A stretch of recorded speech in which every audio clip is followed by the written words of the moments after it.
Hello and welcome to TubeAmpRepairShop.com, another online YouTube video showing projects in the works being repaired. Today we have George with us, also working at TubeAmpRepairShop.com.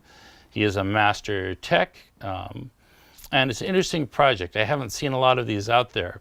It's an Ampeg SVT amplifier, which once you take it out of the wooden cabinet, which weighs a ton, and you get the chassis, which weighs a ton, mostly because of the giant transformers, there's two parts. This is basically the main power amp section, and the preamp section, which we'll see in a little while, is mounted inside the head. We'll probably get that out for cleaning and servicing shortly. I'm going to let George talk about the project and the workflow, but as I understand it, first we're going to check out the power amp, bring it up, see what the condition of the capacitors are, see if the voltages are present, see if the power output comes from the power tubes, and then we'll incorporate the whole thing. And when the customer delivered this to us, he said there's no sound coming out of it. So rather than starting at the beginning, turning it on and saying, hey, no sound comes out of it, we're taking it apart, we're getting right into the guts and testing it in full swing service. I'm going to pan up for a minute so you can say hello to George. George, say hello. Hi. Okay, and back to the amp. George is going to narrate. What we've done so far is we just went through and cleaned it, and talk a little about the cleaning and your next step. I started using sponges. They're great for cleaning guitar amps inside and out. You can use this to do all your general cleanup in the cabinet and everything. Rinse them out. You don't have to worry about rags. They work great. Then the big thing is anything that's been sitting around a long time, you really want to take it apart and clean everything. Wiggle stuff, wiggle connectors, wiggle the wires, pick it up, move it around. If there's anything that's a bad connection or isn't stable, when you put it back together and start to test it, that will be loose. That will be open, the tube will fall out, and something will die. You want to do it while you're cleaning the thing up on the bench. It's not worth trying to power up any amp that's been sitting for like 10 years or more, unless you really do some initial steps like cleanup, inspection. I already vacuumed this out, cleaned this plate up. Dirt is an amp's worst friend. It shorts everything out. It gets in the tubes, pins, and the tube sockets, and it shorts the tubes out. It gets in the power amp tube sockets. In an amp like this, I think there's 600 and something volts on pin 3, which is this one, and you only have this tiny little distance across the bakelite to ground. So if you have carbon or just dirt, these can start to short out. And even if it's only a minor bit of current flow of the high voltage to ground from the plate or screen, when you start to run the amp and the AC is going through the output tubes and you get a lot of high voltage swing, that even makes it worse. So it's good to clean these with a sponge, and then Kleenex with some alcohol, and make sure they're really clean, even all these tubes. This amp uses two 12BH7 tubes as an input tube and phase converter. This splits the signal into push-pull, drives these tubes, and these tubes are direct coupled to these three and these three. The big deal with this amp was that almost all power amps, transistor or tube, work the same way. The audio signal comes in, is split into push-pull, driver stages, which can be driver tubes, driver transistors, and then those driver stages drive the output stages, which can be MOSFETs, FETs, transistors, or tubes. Now, in solid-state amps, most everything's directly connected to everything else. In tube amps, every tube stage is pretty much capacitively coupled to the next stage. These three caps here input cap.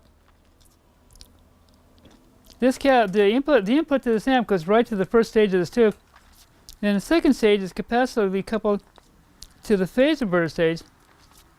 Then the phase inverter stage drives the 12 HV7s and these caps through these caps. So this has 3 caps that are 0.1s and 2 caps that are 0.047. Then the 12 HV7s, which are like a 1287, they're higher power. These tubes were made for TV use. They are used in some amps like Macintosh to drive the output tubes or be the pre-driver for the output tubes. In this amp, the cathodes of these tubes are connected to the grids of these tubes. So this tube direct drives these 3, and this one direct drives these 3. Then by adjusting the trim pots on the front, you can set the voltages on these tubes so that the voltage to the grids of these tubes is such that they're idling correctly, and then you can balance them. Normally when you use a capacitively coupled output stage, the bias for the output tubes is a bias supply that just biases just the output tubes. Well, what I want to do, and what any tech should do, clean up, look at the amp, look at the schematic, and then you want to know, I want to know in my brain where all these parts are. This is this tube. This is this tube right here. And this is this tube. And this right here is this cap.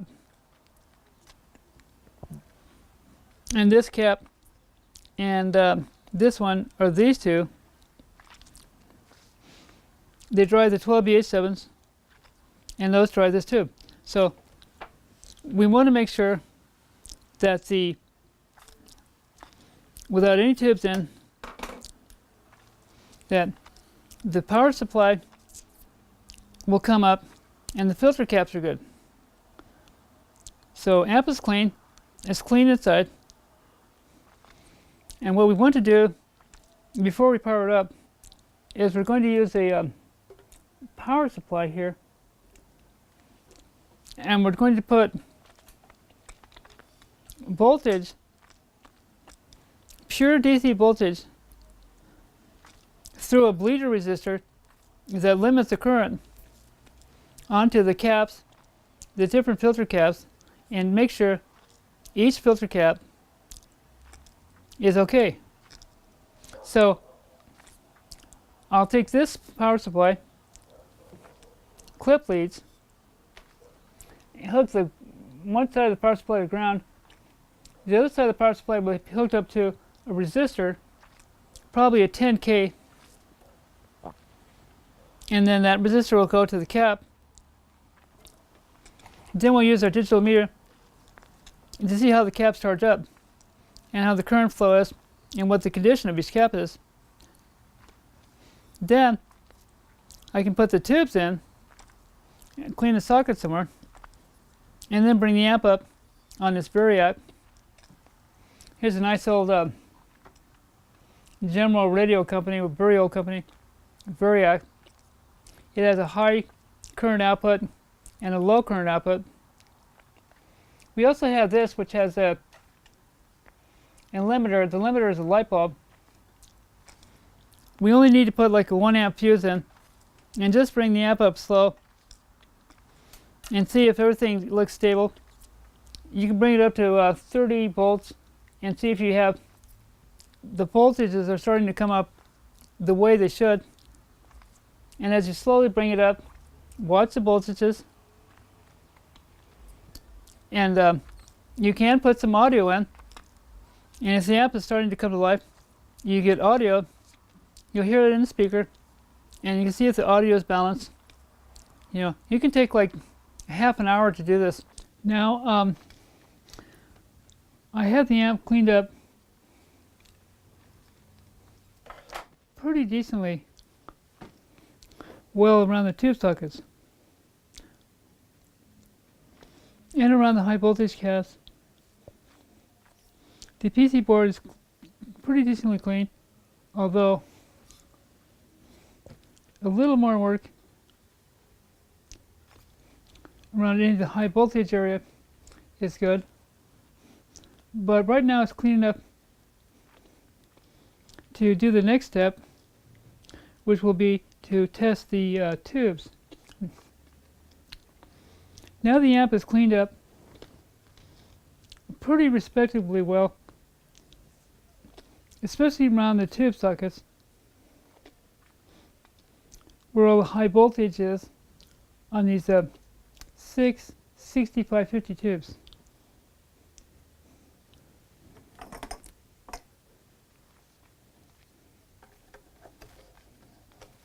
These the clips were invented by Ampeg, and they work quite well. So 3 6550s are one side of the push-pull circuit driving the output transformer, or is actually I think this is the output transformer, and these three are the other side. So these two tubes, push-pull drive, these three and these three, this pair.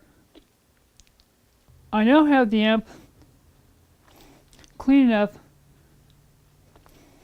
so that I can look at the amp, I can look at the circuit board, I can see everything on top clearly. We're clean enough around the high voltage pins, the tube socket in general, so we don't have to worry about high voltage leaking out from the pins of the 6550s. Again, this amp uses 6 6550s. Ampeg design is cute and very effective tube clamp. This tube 12B87 drives these three. This 12B87 drives these three. They push-pull drive this transformer. Signal comes into the first stage. The second stage splits it into push-pull. Then these push-pull drive these tubes, and these tubes push-pull drive the output transformer. So now that the amp is clean around connectors, fuse holders, switches, clean around the jacks, and a lot of times you should take these nuts off, especially when the nuts and washer are on metal. It's good to take this off, clean, put some Pro Gold in here, and then reassemble. And when the nut and washer is on metal, like on Fender amps, for example, you want the back side clean and have a little Pro Gold on a Q-tip, and so that you get good contact, you know, from your whatever jack you put into it, or if it has to have contact to ground. You can also, if you have this, the switch is old, you can put a little bit of Pro Gold in the switch. If this is upright and you put Pro Gold in here and let it sit overnight, it'll get into the switch. But you get a little lubricity in the switch and it'll work a lot better. So, amp is clean, tube sockets are clean. Now, we need to check all the filter caps to see if the filter caps are okay. So that's the next step, and I'll turn the amp upside down so I can connect up to the filter caps one by one with this power supply and test them. Now the inside has three, these are called axial caps. Axial caps are when the leads come out either end. Radial caps are when the leads come out one end. So the can caps, the filter can caps, are underneath here. This is a power transformer and the output transformer. So we need to check these three caps individually and then check these caps. There's two caps in each one of these. So I'm going to show you next how to hook up a pure DC power supply through a bleeder resistor to test a cap. Okay, where we're at now, the power amp has been cleaned up. I've used this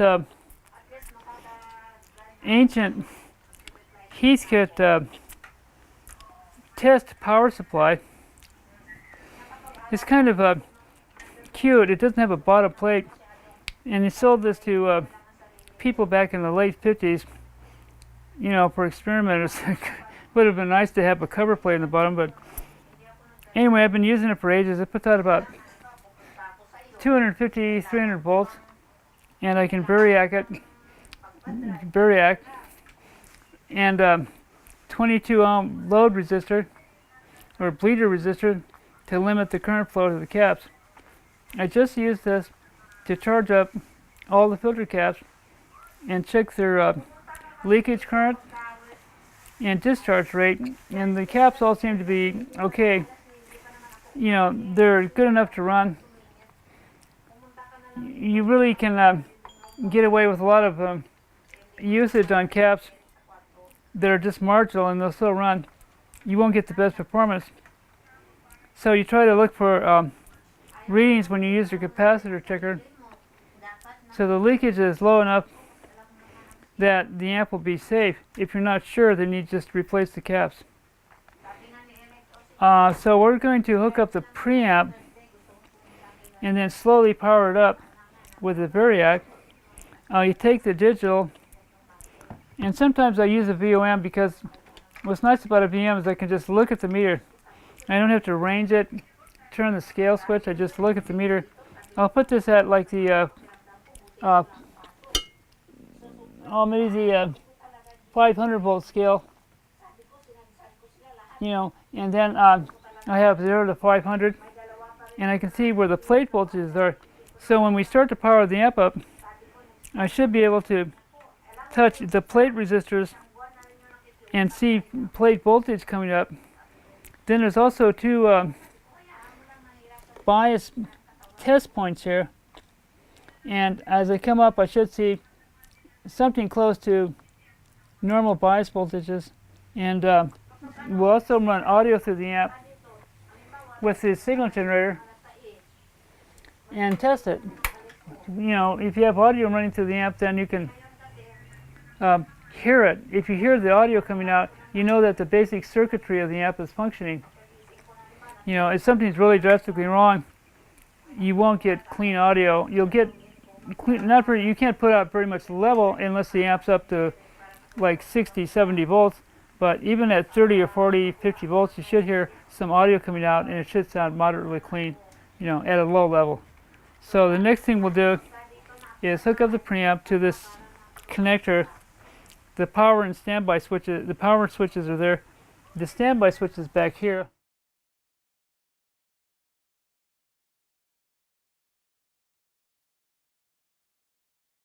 This is the connector, or the two from the power preamp that has to be plugged into this monster power amp. So we're going to take the preamp out of this wonderful wood box.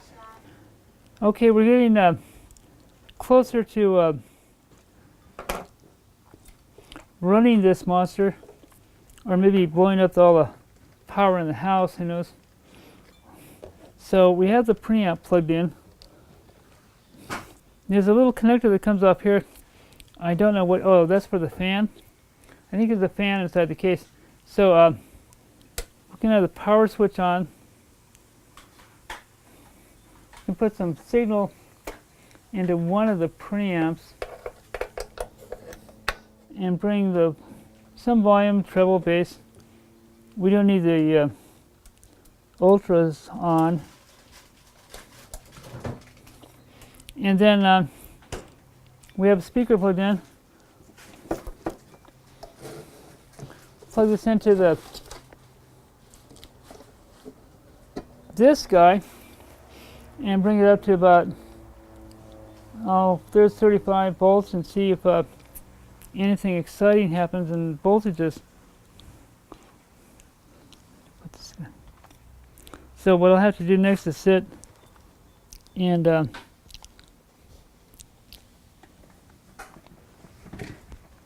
see if anything interesting is happening. Since the PC board is exposed, I have a schematic. Then I can see if there's anything coming up on the chassis, in the circuit. Even at it's like 35 volts, there should be something happening here, because it's solid state rectifier. I have a 136 volts. These two big resistors are the plate resistors for the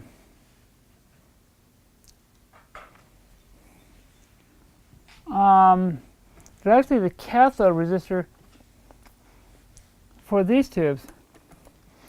And I have 135 on. Nothing happening here.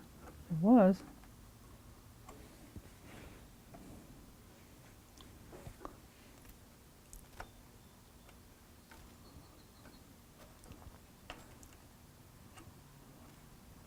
Okay, try this. Okay, the standby switch was off. I have 146 volts here and a 146 there. So we have some voltage. Now,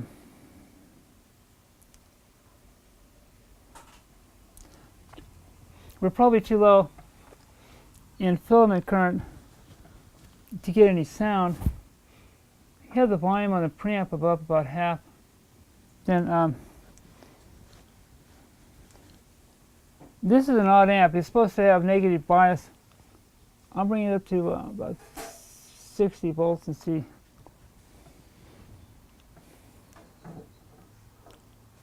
Well,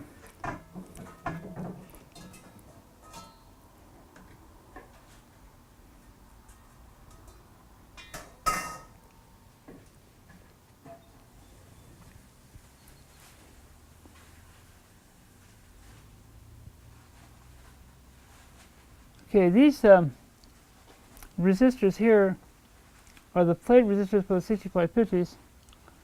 I have 382 on those three, and then these three are for the other ones. So we have B plus on the tubes. Now I can check the bias test points, see if anything exciting is happening there. No. Oh wait,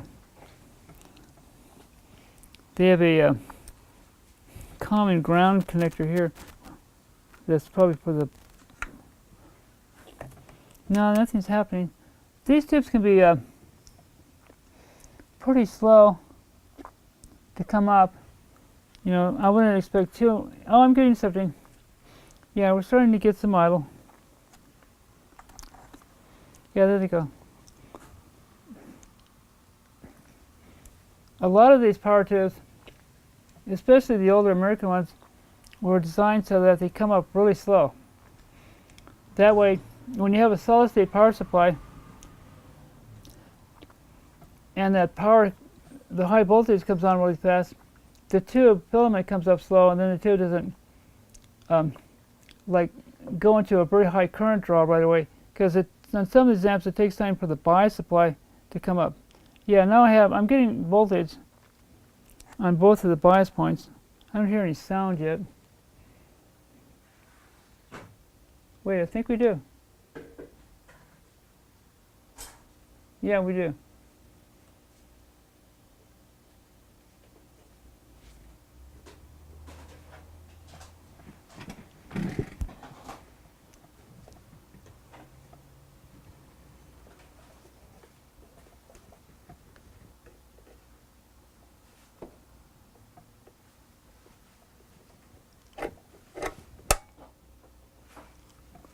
Have a hum.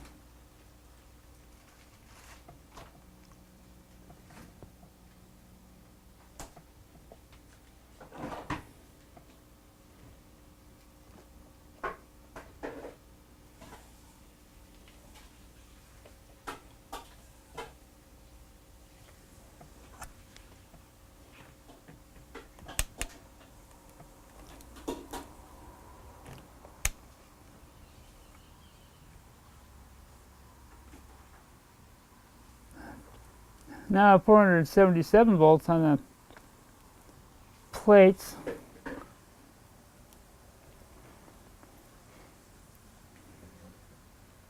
Then there's supposed to be a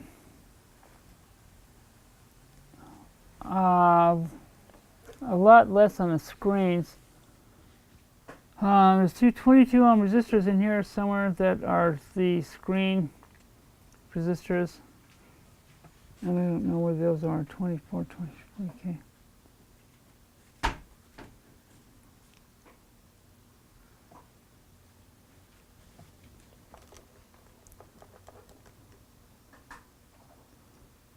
I'm getting a little warmth in the chips. They all seem to be equal. It's not getting any audio. 90 volts.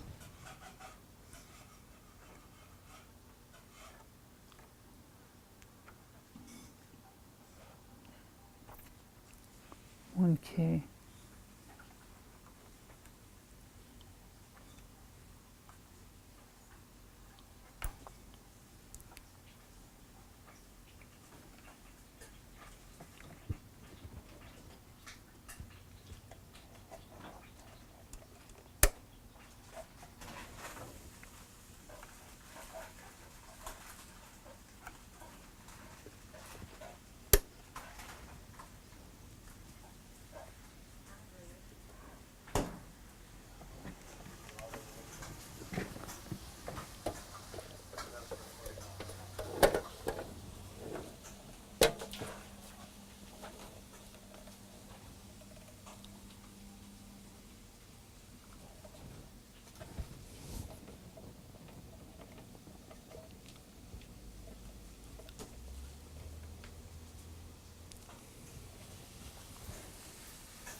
Just, we don't have any B plus at the preamp.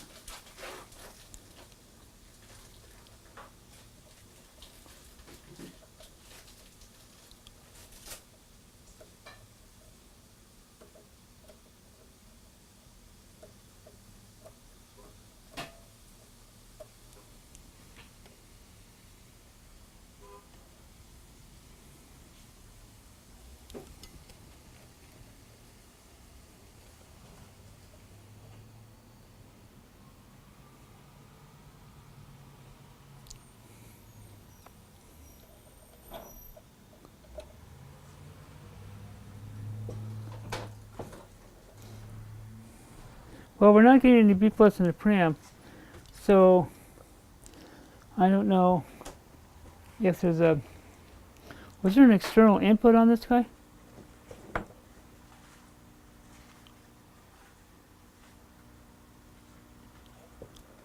Where's that panel? The panel? Mm-hmm. It's right here.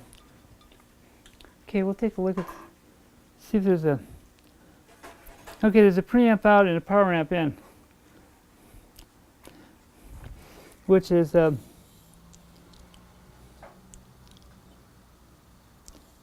this jack.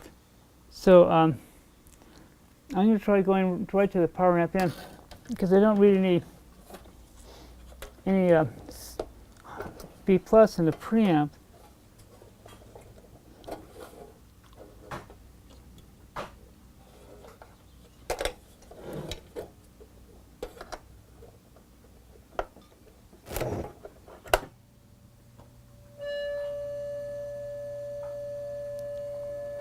sometimes if you have a power amp out or a preamp and jack, they don't make contact, and then you don't get the signal from the preamp. And sometimes they don't come out. Let me get but it's looks like the power amp is working just, and the power amp and jack should be the only one you get signal from, but this is the power amp out or preamp out should be out, and when you plug in something to that connector, you shouldn't hear it. You should only hear signal coming on the jack that says in, power amp in or preamp in. This cap looks like it's not good, so I don't know, we have to figure that out. So it looks like the power amp, except for the hum. We have hum in our oscillator, which let's try some low frequencies. Yeah.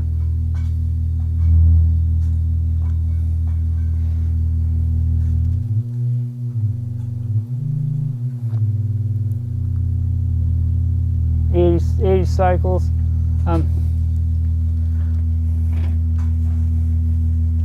The tubes are not hot. I'm at 90 volts.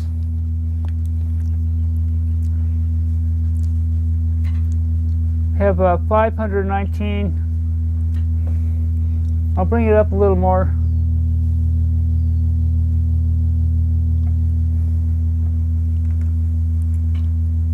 Now we're at 605. I'll look at the test points and see if the test points show something.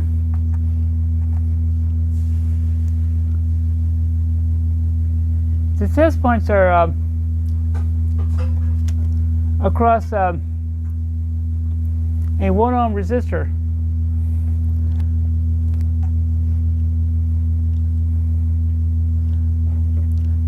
This should read equal, so you know the two sides are up.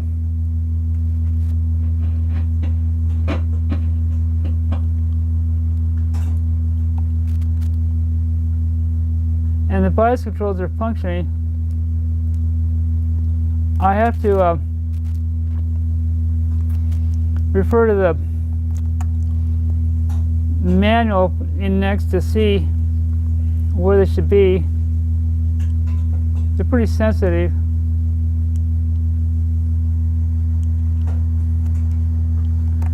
But if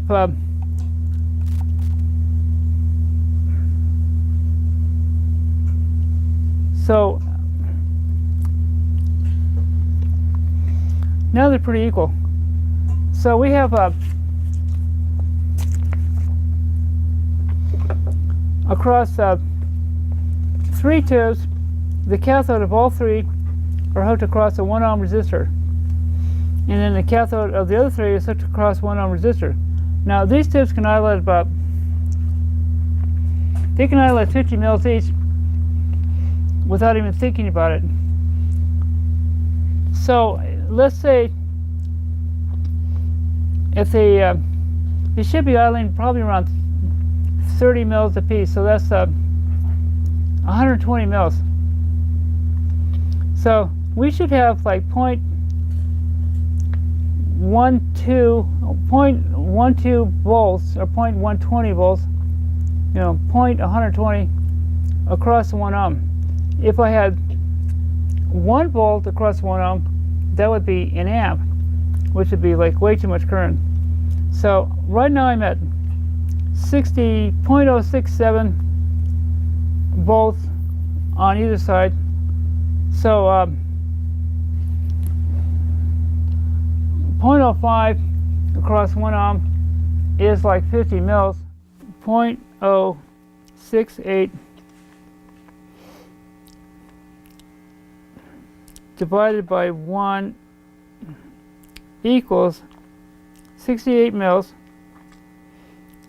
and if that's divided by 3, we've got 22 mils per tube, and we're running right now I'm about 105, 106. I have like 600 volts per tube. So if I multiply the 0.022 times 600 volts, I've got 13.6 watts per tube.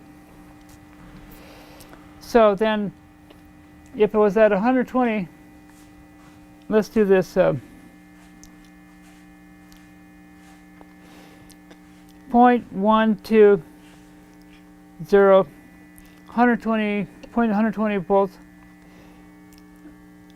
divided by 1 equals 0.12 divided by 3 equals 4. Now that's like 40 mils. And then 40 mils times 600 equals 24 watts. So if this reading at this test point was 0.12,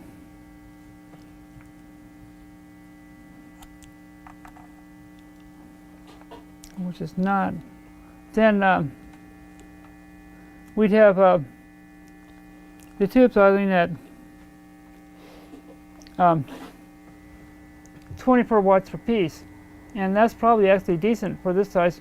These tubes don't have to idle that high. So the next step will be to figure out why there's no B plus in the preamp. We're not getting any sound from the preamp because of that. And then the other thing to check, I have to unplug this, is to check the actual bias settings. Yeah, we're not getting any sound from the preamp because when I take the meter and touch the filter cap in here, there's no voltage on it. And that could be because that cap is dead. I don't know. We'll have to do some checking to see.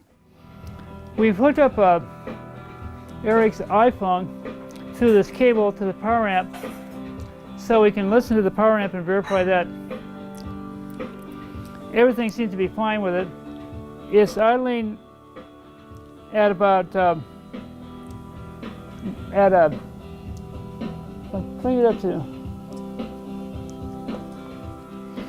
it's idling at about 0.08 volts or 80 mils per side, and that's pretty good.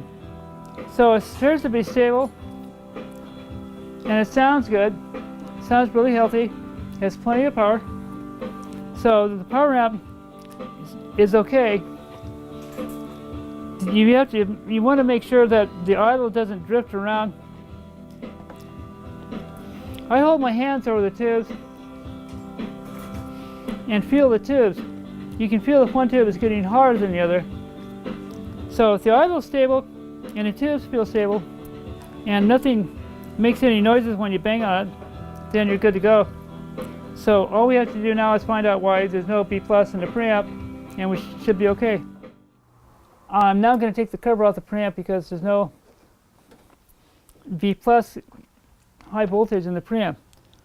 I checked the schematic, and there should be high voltage or B plus on pin 5 on this connector. Anyway, it should come in to this preamp, and you'll see that there's a 40 mic filter cap in here that looks like it's gone a long time ago. Why the cap in the preamp died, but the ones in the amp didn't, is, you know, one of those mysteries. Maybe it's, get this nice lid off. Yeah, this cap right here and that cap has a wire. Sometimes they run wires in these amps so they're pushing up against the high voltage. So we'll have to do a little investigation and find out why there's no high voltage on this preamp. I'm just doing a couple of checks to see if I can find out why we don't have any high voltage. I'm checking across this cap, and something reads short. It's reading pretty much that it's shorted. Yeah, that you can hear. I don't know if you can. Oops. You can hear the beeper. I'll put it up here. So that indicates that the cap is shorted. And I don't know where the short's coming from, so I have to cut the wire and cut the wire to the cap. Okay, he did. I actually managed to cut the wire to the cap because the cap itself might be shorted out, and that's what we have to find out. Yeah, the cap is shorted out. So this cap is shorting the power coming from the cable. The power comes from the cable, goes to this resistor, then this filter cap, and then to the board. So what was happening is the power was coming in, but it couldn't get through this resistor because of this cap, which is shorted. So we have to replace this cap. I'll just do a quick measurement on this ground, and this should be the B plus.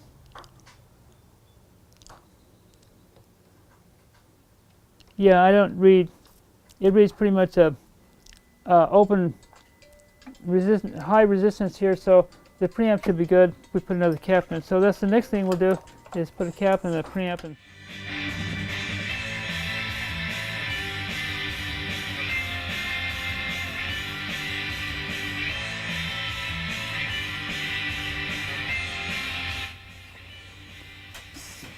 .072, .073 on K1 or K2 shows that these three tubes and these three tubes are idling the same, and that's where it's supposed to be when I'm at 120 volts now. So the amp's up, preamp's repaired. I'm watching the idle current on the tubes, see if they drift. He's pretty equal. And we're listening to some music. If you play music through the preamp of the guitar amp, you can hear how the tone controls work.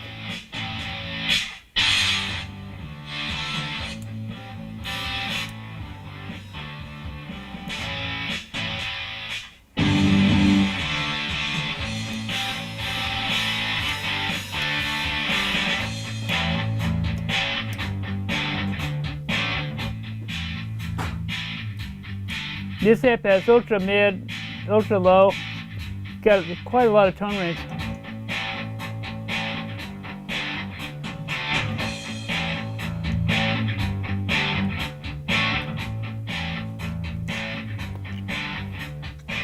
Then I go back and forth between the two and watch the idle.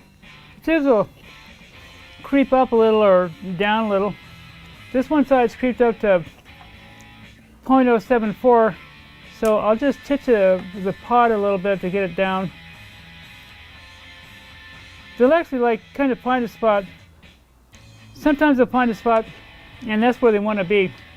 And they might be a little bit higher, a little bit lower, but if he likes that spot, and you kind of have a hard time getting it to stay there, then don't worry about it, because it's if you're pretty close, it's not that much of a difference. See, this side kind of likes .073. I don't think I'm going to get it to stay on 2, so that's okay. As long as you're not drifting, the heat is equal, and when you turn the volume control down, everything's quiet.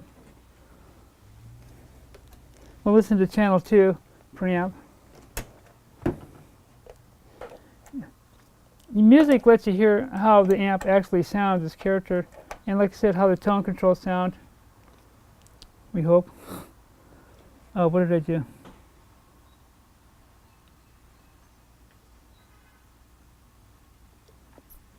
See if I can get the iPhone to play again. Okay. Well, I don't know if channel 2 is working. Oh yeah, it is.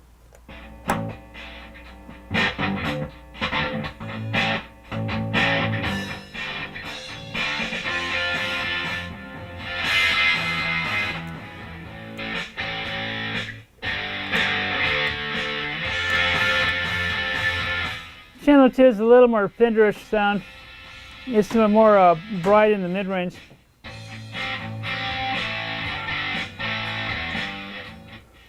Doesn't feel like this. Jack number 1 doesn't seem to be working. I'll have to figure that out. Might try a guitar chord. I think this cable or this connector isn't working with this because I got it here. Yeah, so we should try a guitar or a bass or something. Do 2-4 Marshall 412 cabinet. I hope the 12s don't mind. Oh, there's 2 15s? Yeah. Oh, okay. Sure. Yeah, you've got a.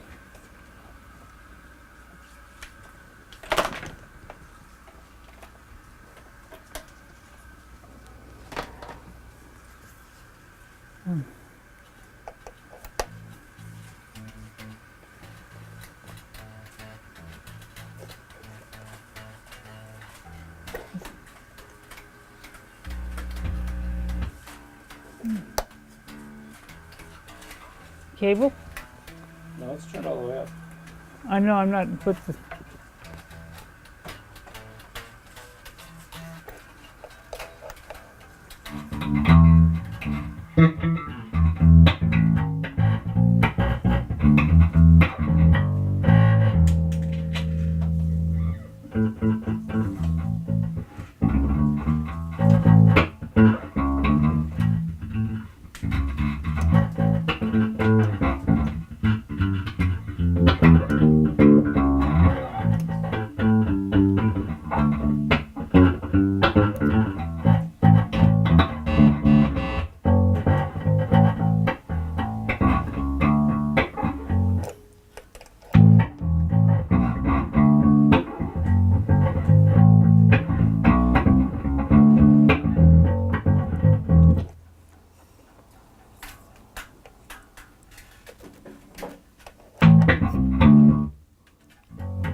I'm doing all this on the low setting, which only has a 2 amp fuse. So I'm running the whole amp and the preamp on less than 2 amps.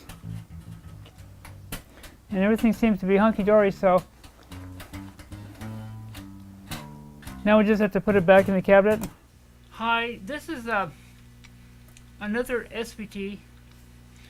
I grew up with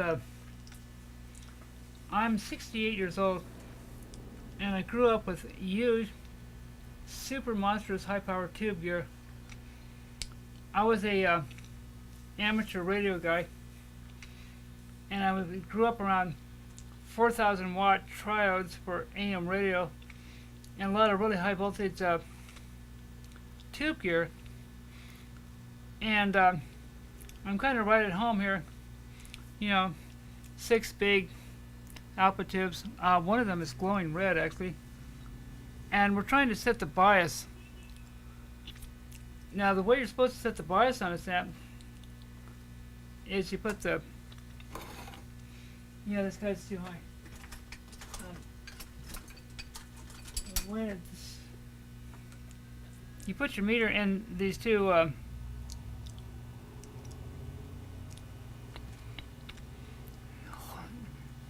these are really old things that were designed for all kinds of old radio gear.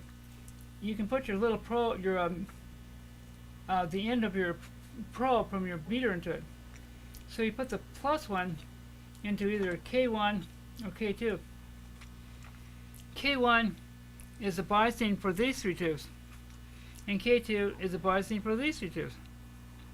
It should be 72, 73, 0.072 volts.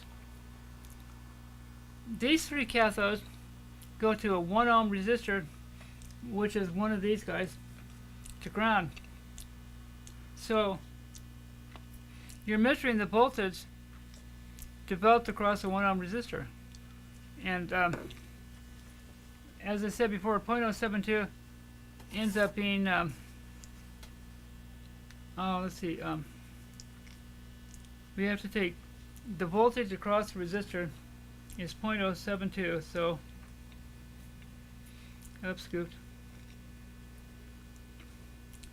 0.072 divided by 1 ohm equals 72 mils. That means each tube, if we divide it by 3, is idling at 24 mils. So what we have to do now is see what our plate voltage is. These are the plate buffer resistors, and I have 600 and I'm at 120 volts AC in, so I have 682 volts on the tubes, which is a heck of a lot. And these tubes are actually rated at 600 volts on the plates, but in guitar amp land, anything is fair game. So most guitar amp manufacturers pretty much ignore the maximum ratings on tubes as far as voltage especially. So what we're going to do now is multiply 24 mils times 672 volts. That's 16 watts. So each one of these tubes is idling at 16 watts. So if you set this to the chart over here, this one's at 0.79, it's a little hot.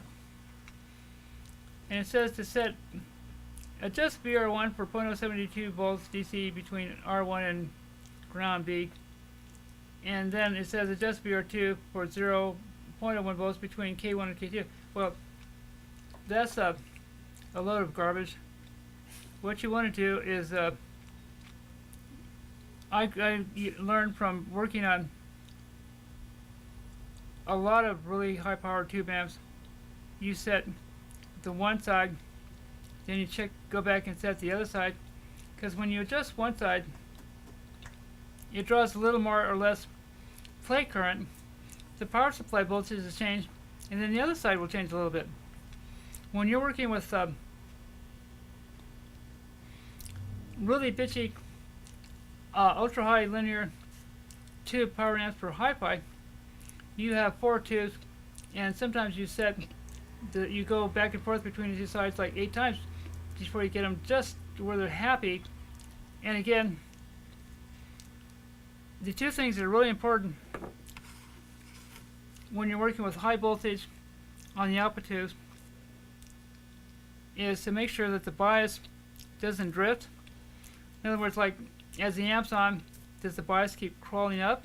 If the bias keeps going up, then one of the tubes is going bad, or the bias supply is bad. So the other thing I do is I put my hand over the tubes, and I can see if one of them is getting hotter than the others, that's not good. Now one tube could be a little hotter than the others, but they should be pretty close. And you know, and obviously it's like even at 16 watts or 20 watts, they're hot, so you don't want to touch them, but you can feel along the sides. See if you feel any odd bits of heat anywhere in the transformers, everything. It should be, pretty happy and even. So right now we have a 60 cycle tone going through the amp. Here's a 6,000 cycle tone. When you increase the treble, you get more highs. Okay. If we use we'll put this tone into the other channel. If you increase the mid-range on this channel, you can see how the mid-range really increases the sound, because that's 500 cycles. So if you play with a mid switch,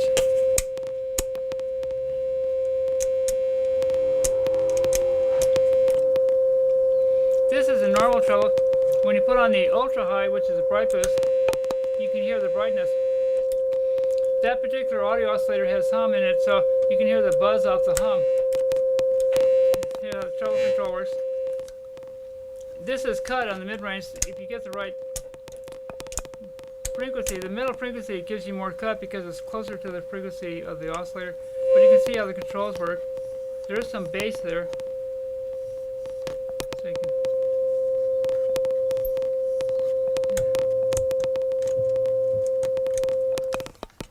So all the controls work. Everything's stable. Nothing's making any noises. Tubes are stable. And the idle is stable on both sides. So I'd say it's good to go. And that's basically doing the bias on. Another important thing on an SVT is I clean the board with Q-tips and cotton, or even napkin. You get a napkin soaked with cotton and push it in around the screwdriver. You want to clean any of the dark stuff out of the circuit board, because that shorts out. It shorts the board out. So high voltage off the diodes and stuff will start to short over to other parts of the board. So it's good to make sure that board, especially around the resistors and caps and the tube sockets and like that, are clean. The darkness is like around these resistors. That's conductive, and it can short out, cause current flow that can cause problems. So it's important that whenever you do an amp, especially a monster like this, you want it clean. Tube sockets, everything really clean, and shake and wiggle everything, and then when you put it back in the case, hopefully it will work. Although you can do work on an amp like this for 4 hours and it runs absolutely perfect. You put it back in the case and it doesn't work, so I try to make sure whatever it's going to do, it's going to do it right here, and then when it goes back in the case. Also, if the customer sees that you've cleaned this up and he sees that, it's really impressive, and this can be worth 30 or 40, 50 bucks to a customer just because it's clean and he knows that you worked on it. So when the customer gets something back from me, I'm going to clean this panel, and take my sponge and wipe it down, because when he gets it back, he'll see it's clean, and he knows that I worked on it. Actually had it apart and worked on it. And it's really a good thing to do. Can I ask you a quick question about your cap selection? First of all, how did you select which caps to replace? What kind were the old ones? And secondly, what did you replace them with? The caps they use in the driver stage and for this amp, so you use two different types. These caps are my brain wants to say Mylar. I think they're Mylar plastic. They're really an awful cap, but they have a really smooth tone. They're very slow. You can't get anything harsh or sharp through this cap. And I think that come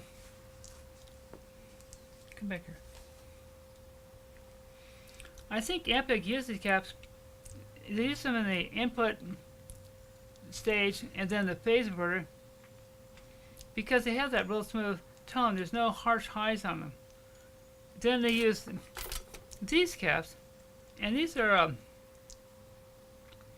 they're very cute. I think I knew what these were made out of a long, long time ago. Partially, I replaced these caps, and these had a sound. They have a sound that's good for the Ampeg. These bigger caps, these are 225p orange drops. These are metallized polyester. The 715p orange drops are metallized. Oh, what the heck? The 715p's are bright and hot. The 225p's are smoother and slower, and less harsh. But these have a lot more surface to the capacitor inside. They're 600 volt caps. If you replace the caps in this part of the driver stage, if something's shorted, if one of these caps here shorted out or started to leak, this tube would then, either one of these tubes would drive these three 6550s or these three 6550s into total red, and then you might burn out your transformer. There are reverse caps that give a lot of different tones. Like you could have used paper oil. Those are brighter and hotter than mid-range. You can look up the qualities of a cap. A lot of websites, like Antique Radio and Antique Electronics Supply in Arizona, they have a good description of most of the caps. And there's some fantastic new caps out. They're expensive. Some of the new repro caps, like the new wax paper caps, and the new oh, I can't remember right the moment. You know, some of the new caps that are reproductions of some of the vintage caps, like Black Beauty and other vintage caps are really good, and they have their own sound qualities. Audiophile grade caps. We in the guitar amp land use a lot of the yellow polypropylene caps that are more bright, like the Mallory's, than these caps. And there are caps that you can pick out that are less bright. If you want an amp that's bright or hot or more rock, then you have to look for capacitors that are brighter. Capacitors all have their own tone, and so do resistors. This resistor here and this one is a little brighter than carbon. Could you point it to one more time with just one finger? Yeah, these are the cathode resistors for these tubes. So this is for this tube and this is for this tube. So the current flowing through this tube flows through that resistor, and that's what generates the tone, the wave. You know, your music or guitar, and you know, and the current flow, the voltage flow across this resistor. And some resistors are faster. Carbon is the slowest and has most compression. The metal oxide back here. Metal oxide are very fast and they're bright. Which ones are the metal oxides? The blue guys. You don't want to use metal oxide in audio path because they're bright. These are a composite resistor. They're not carbon, but they might even be wire wound. But overall, the amp sounds very smooth. So Ampeg was careful to pick out parts that really help to make it sound great. These carbon film caps are resistors. The carbon film resistors are brighter than the carbon, but they're not harsh. They're just a little faster sound. So what makes up a lot of how something sounds are the resistors and the capacitors in the circuit, and the tubes, you know, and then in the output stage is the output tubes and the output transformer. But you really, in your preamp, a lot of your sound qualities are created in the preamp, and in the pre-stages to the output tubes, because some parts will build really harsh harmonics, some will build really smooth harmonic. Some capacitors like paper oil have a lot of air in the mid-range, so they have like bright mid-range. So once you've built the character of the sound and amplified it, no matter what you do for the output tubes, you're still going to have that sound going through the tubes and through the transformer. So it's hard to change it that much. So I picked out the orange drops because they're 600 volt caps, and they're nice big husky caps, and they're fairly smooth sound. They have a little more air in the mid than what I took out, and so I think I wanted to get a little more air in the mid-range, brightness in the mid-range. So you're playing bass through this. When you want the lower mid-tones on the bass guitar to be brighter or more distinctive, you want to have a little more brightness in that lower frequencies, like 250 to 500 cycles range, and these caps will do that. The yellow caps that you can get like an antique radio, like the Mallory's, are smoother overall, but they're not that warm. They're kind of they don't have any, they're not bright in the high or bright in the mid or have any bass kick, but they're not that great on tone. So then again, I can't remember at the moment, but like the new Repro wax paper caps and some of the other more expensive caps that are audiophile grade will give you a sweeter tone with less harshness, if that's what you want.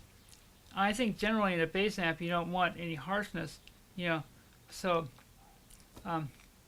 anyway, this guy seems to be happy and good to go. So Wrap it up here.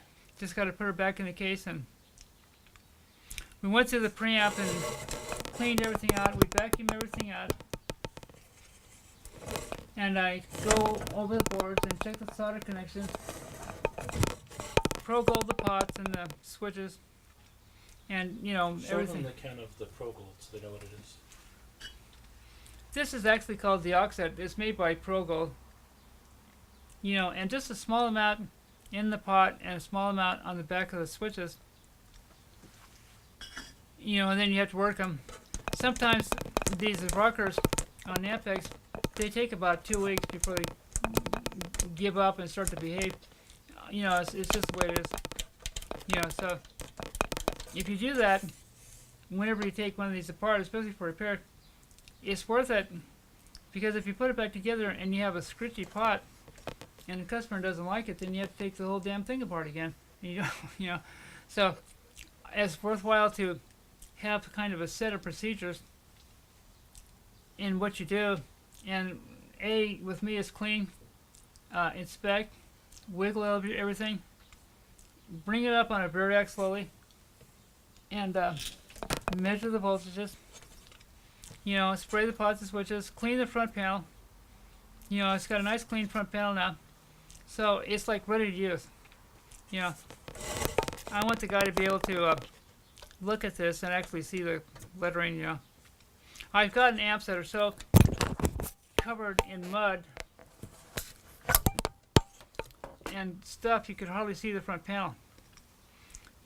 So, and those are some of the guys that really desperately need your help in cleaning their gear up, because they just don't have the time to do it. And it's a real treat for them, and then you tell other people and bring more work to you. So anyway, this guy seems good. Yeah, tubes are not even hot.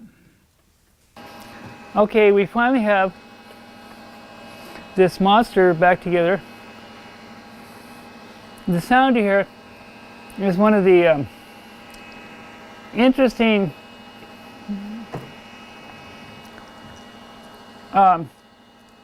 attributes or fun things about some of these high power amps is the fan. This guy has a fan in it. Some big high power amps have fans in them, and this fan is so noisy. If this band was playing in a pure size club, and I was on the other side of the club, you know, at the bar, listening to 4 conversations, I could still hear this damn fan. So I would have thought Ampeg would have put in a fan that didn't make this much noise, but anyway. So we've got a fan, it's warmed up, standby switch is on. Let's see if we got some signal. Should have some sound, hopefully. Oh wait, maybe if I plug in the speaker that would work.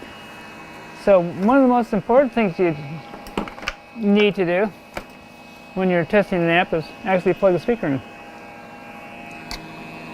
I mean, it can help, you know. Since it weighs about 80 pounds, I'll just move it over here a little bit. Okay, now that we have a speaker plugged in, okay, got sound.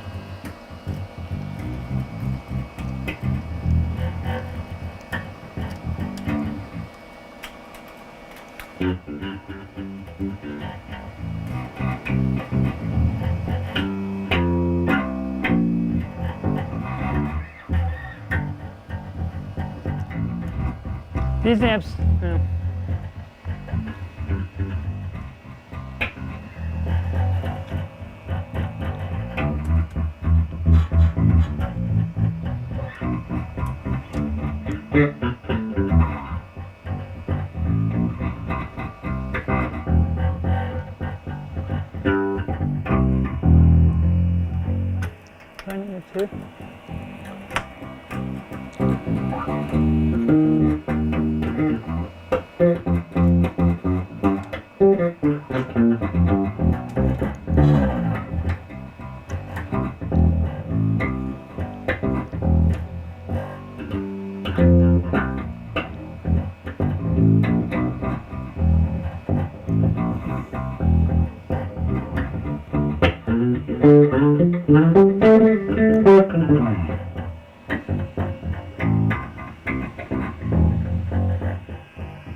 Well, that's it. One SVT amp ready to go. All you need now is 4 people to carry it. Yeah. If you'd like to reach me, Eric, here at tubeamprepairshop.com, please feel free to email me at tubeamprepairshop@gmail.com or call me on the phone, 818-645-1075, and have a great day.